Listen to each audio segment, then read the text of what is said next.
Stanford University.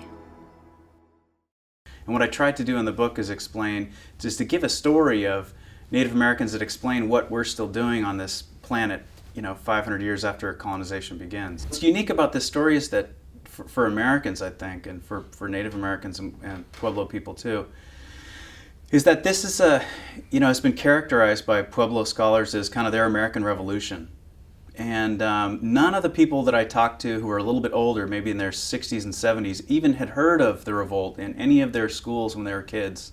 They knew about it from their oral traditions, but it really had been suppressed in New Mexican history. The story of the revolt is really revealed through these documents that were recorded by the Spanish. Every time they went anywhere or did anything, they had to write down what they did. So you have these records that exist in the Vatican, Mexico City, and Sevilla at the Council of the Indies, and that's the database. Now, they never intended for anybody to read these things, so they're very candid.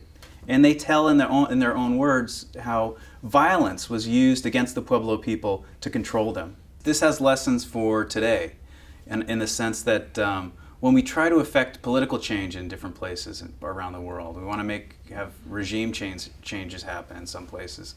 Sometimes what we create is this, what modern scholars have called a blowback, where your original intent is to kind of create one thing, and what you actually create is the exact opposite. They're trying to subdue the Pueblos, and instead of having that happen, the exact opposite thing takes place. People are transformed in the sense that they don't want to be part of the Spanish crown or part of the Spanish kingdom. They reject that, and it becomes a very, very important part of their identity to resist this occupying force. This kind of happens all over the world. This still happens today.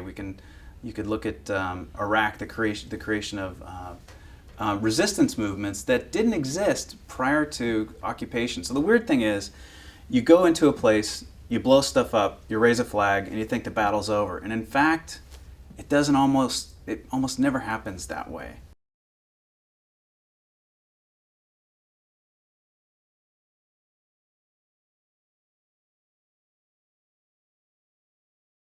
For more, please visit us at stanford.edu.